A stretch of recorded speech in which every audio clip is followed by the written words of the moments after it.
High বন্ধুরা, আজকের ভিডিওটি হচ্ছে যে আমরা অনেকেই শখের বসে একটা ইউটিউব চ্যানেল মনিটাইজেশন করি। ঠিক আছে, মনিটাইজেশন করার পরে দেখা যাচ্ছে আমাদের ভিডিও পাশে যে মনিটাইজেশন আইকনটা থাকে সেটা দেখা যাচ্ছে যে গ্রিন মার্ক, আবার রেড মার্ক, আবার গ্রিন কালার। ঠিক আছে, এরকম কিন্তু রেড মার্ক উঠে থাকে। ঠিক আছে, আসলে সেই ভিডিওগুলোতে কি সমস্যা আর কেন বা এরকম ধরনের রেড মার্ক, গ্রিন মার্ক এসব কিছু উঠে থাকে। ঠিক আছে, আর কোনটা সবচেয়ে বেশি ভালো এবং কোনটা সবচেয়ে আপনার খারাপ সবকিছু বিস্তারিত থাকছে আজকের এই ভিডিওতে। নতুন হয়ে থাকলে অবশ্যই চ্যানেলটি সাবস্ক্রাইব করে পাশে থাকবেন।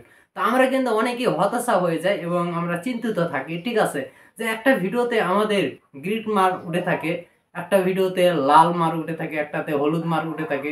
ঠিক আছে, তো আসলে কোনটা আমাদের চেয়ে বেশি বেস্ট আমরা কিন্তু এটাই বুঝে পাই না। ঠিক আছে, তা আমাদের যে বেস্ট যেটা হচ্ছে সেটা হচ্ছে যে যেটা আপনার সবুজ মার্ক উঠে থাকবে সেটা আপনার স্ক্রিনের দিকে দেখে কিন্তু বুঝতে পারতেছেন। ঠিক আছে, যেটা সবুজ মার্ক উঠে থাকবে সেই আইকনটা সবচেয়ে বেশি ভালো, মানে আপনার ভিডিওতে কোনো ঝামেলা নেই, কোনো পলিসি নেই, কোনো কিছুই নেই, তার জন্য কিন্তু আপনার গ্রিন মার্কটা উঠে গেছে। ঠিক আছে, মানে সবুজ মার্কটা উঠে গেছে, আপনার ভিডিওগুলো প্রফেশনাল হয়ে আছে। হ্যাঁ, এবার কথা হচ্ছে যে যেগুলোতে লাল মার্ক উঠে থাকবে, যেগুলোতে হলুদ মার্ক উঠে থাকবে, এই ভিডিওগুলোতে কি আর্নিং হবে? ঠিক আছে, এগুলোতে কখনো আপনার ভাই আর্নিং হবে না। এই ভিডিওগুলোতে কখনো আর্নিং হবে না, আপনি এক পয়সাও ইনকাম করতে পারবেন না। যদিও আপনার ভিডিওতে মিলিয়ন মিলিয়ন ভিউজ হয়ে যায়, তারপরেও কিন্তু এক পয়সাও আপনি ইনকাম করতে পারবেন না।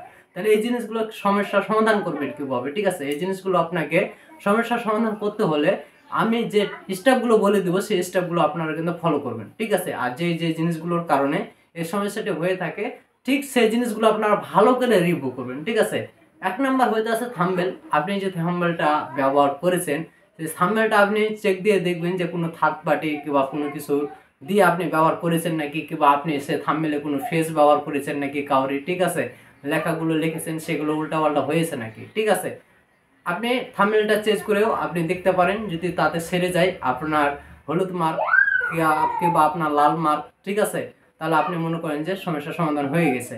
এবার দ্বিতীয় যে স্টেপটা 2 নাম্বার, সেটা হচ্ছে আপনার টাইটেল। আপনি যে টাইটেলটা লিখেছেন, ঠিক আছে, সেই টাইটেলটা আপনি চেঞ্জ করে দেখবেন। ঠিক আছে, পুরোটা চেঞ্জ করে আপনি আবার ভিডিওটা সেভ করবেন, তারপরে দেখবেন যে আপনার সমস্যাটির সমাধান হয়েছে নাকি। টাইটেলের কারণও এরকম সমস্যা কিন্তু হয়ে যায়, কারণ ইউটিউব যখন আপনি একটা টাইটেল দিয়েছেন, ঠিক আছে, সেম টু সেম যদি কারোর টাইটেলের সাথে আপনার টাইটেলটা মিলে যায়, ঠিক আছে, সেক্ষেত্রে কিন্তু আপনার ভিডিওটা কিন্তু একটা খারাপ প্রভাব চলে আসে। ঠিক আছে, এবার কথা হচ্ছে ডিসক্রিপশনে কিন্তু আমরা অনেকেই অনেক কিছু লিখি। এই ডিসক্রিপশনে আমরা ভুল করে দেখা যাচ্ছে যে এমন কিছু লিঙ্ক শেয়ার করে বসি কিংবা এমন কিছু কিওয়ার্ডগুলো শেয়ার করে বসি যেগুলো আমাদের ভিডিওর সাথে ম্যাচিং হয় না। আমরা দিয়েছি একরকম ভিডিও, আমরা কিওয়ার্ড ব্যবহার করছি অন্যরকম। ঠিক আছে, সেক্ষেত্রে কিন্তু আপনার ভিডিওতে মনিটাইজেশনটা এলিজিবল হবে না। সেক্ষেত্রে আপনার লাল মার্ক কিংবা আপনার হলুদ মার্ক এরকম কিন্তু আইকনগুলো শো করবে আপনার ভিডিওর পাশে। ঠিক আছে, তো আপনি ডেসক্রিপশনটা চেঞ্জ করবেন, চেঞ্জ করার পরে আপনি দেখবেন যে আপনার এই সমস্যাটির সমাধান হয়েছে নাকি। ঠিক আছে, যদি আপনার এই সমস্যাটির সমাধান হয়ে যায় তাহলে তো কমপ্লিট, আর যদি না হয় আপনার যে ভিডিওগুলোতে সমস্যা হয়েছে সেই ভিডিওগুলো পুরো ডিলিট করে দিতে হবে, কারণ আপনার ফুল ভিডিওর ভিতরে পলিসি আছে। ঠিক আছে, তা আপনি একের পর এক নেক্সট রিভিউ করতে করতে আপনি কিন্তু পেয়ে যাবেন আপনার ভিডিওতে কোন জায়গাখানে কোন জায়গাতে আপনি কোন জায়গাগুলোতে ভুল করেছেন। ঠিক আছে, আপনি কিন্তু নিজে নিজে ধরতে পারবেন এবং নিজে নিজে সমাধানগুলো করতে পারবেন। আশা করি এই সমস্যাগুলো সমাধান করলে আপনারা ভালোভাবে কাজগুলো করতে পারবেন এবং সামনে এগিয়ে যাওয়ার জন্য ভালো এক্সপিরিয়েন্স অর্জন করতে পারবেন। তো সবাই ভালো থাকবেন, সুস্থ থাকবেন, ধন্যবাদ।